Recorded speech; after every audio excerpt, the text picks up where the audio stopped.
Hola a todos. Una de las decisiones más polémicas de la astronomía moderna seguramente fue la de, en 2006, degradar a Plutón de planeta a planeta enano. En realidad lo correcto es decir que se creó una clasificación nueva porque el concepto de planeta enano no existía hasta ese entonces.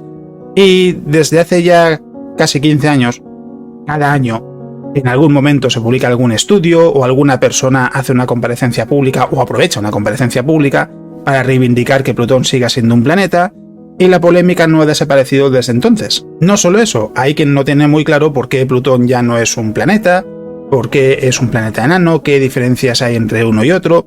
Así que en este vídeo lo que vamos a hacer es hablar de por qué Plutón ya no es un planeta, de si esa decisión tiene lógica y de si en el futuro podríamos esperar que haya algún cambio. Hay que decir que en realidad todo es un cúmulo de circunstancias, es decir, no es un único motivo el que ha llevado a que se interprete que lo correcto es degradar a Plutón de planeta a planeta enano. Ya en 1930 y tras su descubrimiento, se creía que Plutón era un planeta mucho más masivo que la Tierra y sin embargo, a medida que fue pasando el tiempo, se fueron refinando los cálculos, se fueron teniendo mejores observaciones, lo que se vio es que es menos masivo incluso que Mercurio. Y por si eso no fuese suficiente, en 2005 Mike Brown anuncia el descubrimiento de Eris, que tiene un satélite llamado Dysnomia, son los dos objetos que aparecen en esta imagen, y ahí llegó el detonante, pero lo cierto es que antes de que se descubriese Eris, Plutón tiene a su alrededor un satélite llamado Caronte, y durante mucho tiempo ya se había jugado con la idea de que quizás Caronte debería ser considerado un planeta, porque el baricentro, el punto en torno al que orbitan Plutón y Caronte, está en el espacio.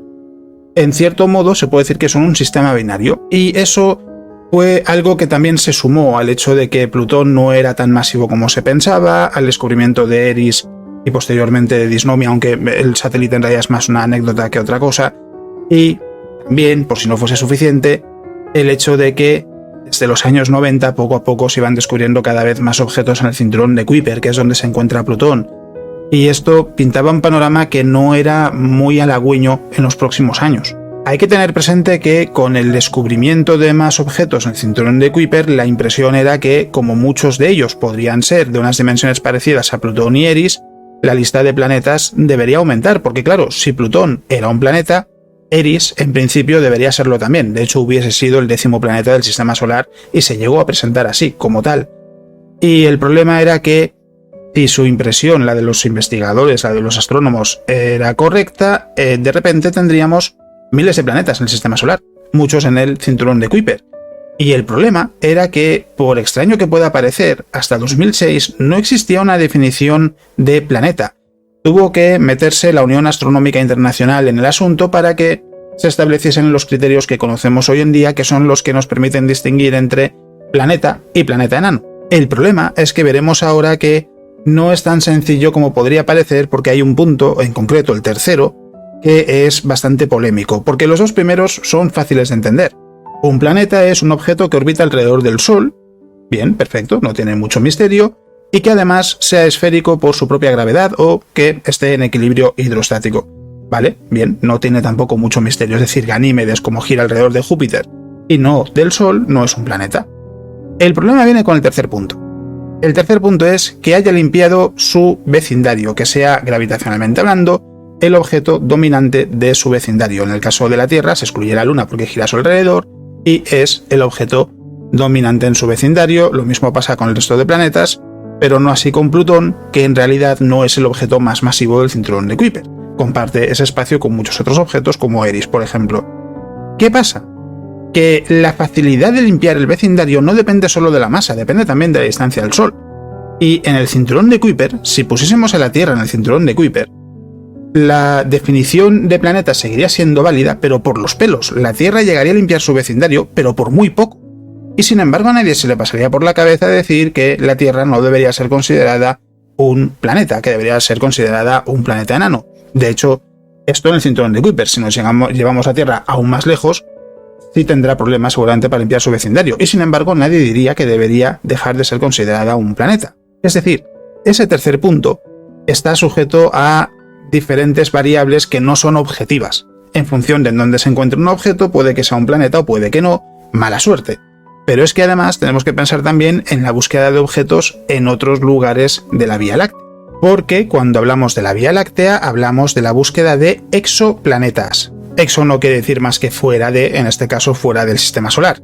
También existen exocometas, existen exolunas, aunque no se ha descubierto ninguna de forma oficial, da igual.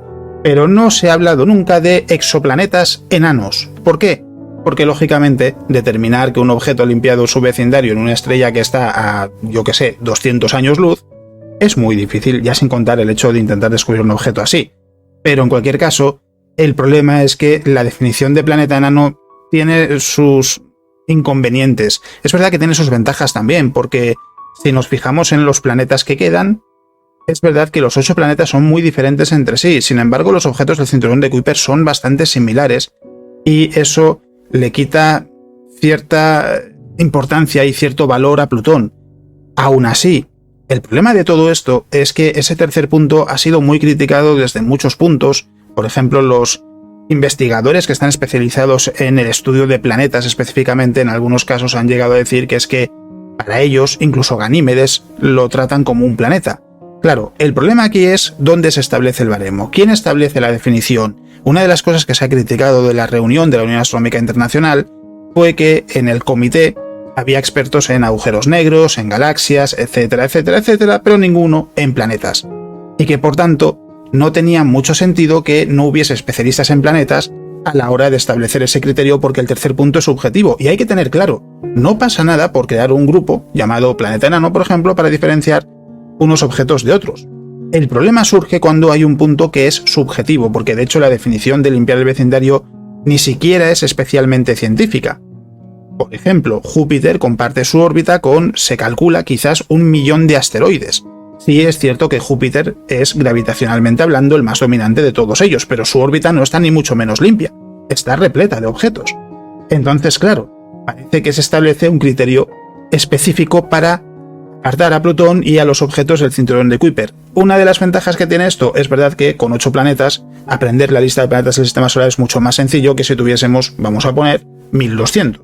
Una de las ventajas que tiene, por buscarle algo positivo, es que Ceres, que hasta ese momento era el asteroide más grande del sistema solar, pasó a ser un planeta enano, porque cumple los 2 primeros requisitos, pero no el tercero, y por tanto no es ya un asteroide, sino que es un planeta enano.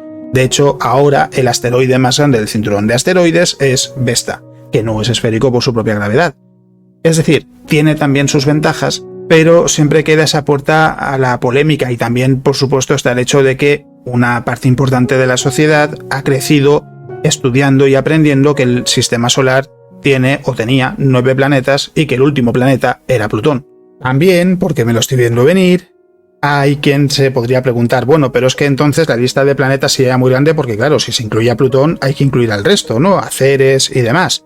Y la respuesta es que, por supuesto, si se utilizase la definición antigua de planeta, seguramente lo que habría que hacer es considerar planetas a todos aquellos que están en la lista de planetas enanos que cumplan los requisitos, porque, por ejemplo, tenemos un planeta enano llamado Haumea, que no es esférico por su propia gravedad, pero en cualquier caso, como ejercicio de imaginación, la lista de planetas sería algo así como Mercurio, Venus, la Tierra, Marte, los 4 rocosos que conocemos de siempre, Ceres, en el cinturón de asteroides, Júpiter, Saturno, Urano, Neptuno, Plutón, y luego tendríamos Eris, Makemake, Quaoar, Sedna, seguramente porque también parece que es un planeta enano, y habría alguno más que podemos añadir como Orcus, así como algún otro planeta enano que me pueda estar dejando. Insisto, Haumea no entraría porque no es esférico por su propia gravedad, está elongado porque rota demasiado rápido. En cualquier caso, sería esa la lista de planetas del sistema solar y ya está, no tendría mucho más problema. Sin embargo, sí que es verdad que hay estimaciones que dicen que quizás entre el cinturón de Kuiper y la nube de Oort podría haber un total de 20.000 planetas enanos. Y a lo mejor un sistema con 20.000 planetas es quizás un poco exagerado. Eso también es cierto. En cualquier caso, es verdad que no deja de ser un nombre. Con esto lo que quiero decir es, se llamen planetas enanos o planetas, estos objetos del cinturón de Kuiper son muy interesantes para su estudio porque lo que hacen es darnos una ventana a estudiar cómo era el sistema solar en su infancia, porque no han sufrido cambios significativos. De hecho, no solo los planetas enanos, sino el resto de objetos del cinturón de Kuiper son muy interesantes en ese sentido. Y en el fondo, lo que pasa con todo esto es que la polémica viene por ese tercer punto que no deja de ser algo subjetivo, no es completamente objetivo, y por el hecho de que mucha gente ha crecido aprendiendo que el sistema solar tiene 9 planetas y no 8. Así que eso me lleva a lanzar la pregunta también a vosotros. ¿Qué creéis? ¿Que Plutón debería seguir siendo un planeta o que debería ser un planeta enano como lo es en la actualidad? Hay que decir, a pesar de que cada año hay propuestas por las que se intenta explicar por qué Plutón debería volver a ser considerado un planeta, por parte de la Unión Astronómica Internacional no ha habido ninguna declaración de que se vaya a reconsiderar esa definición. Todo hace pensar que, a menos que algo provoque que cambie esa percepción en los próximos años de una forma muy importante, Plutón siga siendo un planeta enano y el resto de objetos que forman parte de la lista de planetas enanos sigan en esa categoría. Esto también, hay que decir, no afectaría al planeta 9, suponiendo que exista, porque estamos hablando de un planeta que tendría entre 10 y 20 veces la masa de la Tierra y que, a pesar de que estaría mucho más lejos que Plutón, sí sería un planeta porque sí limpiaría su vecindario, es decir, no afectaría al planeta 9, que en cualquier caso está por ver si realmente existe porque de momento no se ha descubierto. En cualquier caso, ahora ya sabéis por qué Plutón ya no es un planeta, por qué existe ese grupo de planetas enanos, y hay que decir que en el podcast de ayer, en las joyas del sistema solar, estuvimos hablando de la nube de Oort, que es la región más distante del sistema solar. Son los confines del sistema solar, de hecho, y por tanto, si os interesa, está disponible en iVoox, en el podcast, para mecenas, a partir de 1,5 € al mes, tanto la nube de Oort como el resto de capítulos de las joyas del sistema solar. Y al margen de eso, hay que decir que, como siempre, ya sabéis, me podéis encontrar también en Twitch todos los días, menos los sábados, de 9:30 de la noche a 2 de la mañana aproximadamente, que también podéis encontrar en Twitter, en el blog, y que ya sabéis que tenéis también esa opción, si lo deseáis, de colaborar a través de Patreon, de apoyar a través de Patreon todo lo que hago para que pueda dedicar más medios, más tiempo y más trabajo a los vídeos y que tengan cada vez más calidad. Y de hecho, tengo que contaros que gracias a ese apoyo, el próximo vídeo ya va a ser con un micrófono diferente, porque he podido comprar un micrófono que debería funcionar bastante mejor en el entorno en el que me encuentro, que no es el de un estudio. Y este micrófono que tengo es muy bueno para grabar en un estudio, pero en un entorno que no está controlado, donde hay ruido de la calle, por ejemplo, de vez en cuando, pues es mucho más complicado, y ese micrófono sí que debería funcionar mucho mejor. Y es un ejemplo de cómo ese apoyo precisamente lo que hace es repercutir en algo que es positivo también para los vídeos y en este caso el podcast, porque va a beneficiar tanto al podcast como a YouTube como a los directos que hago en Twitch. En cualquier caso, dicho esto, como siempre, muchas gracias por vuestros comentarios, por vuestro apoyo. Tengo mucha curiosidad por ver qué vais a decir sobre si Plutón debería ser o no un planeta, y poco más que añadir. Gracias por estar ahí, espero que el vídeo os haya gustado y eso es todo lo que os quería contar en el vídeo de hoy. ¡Nos vemos!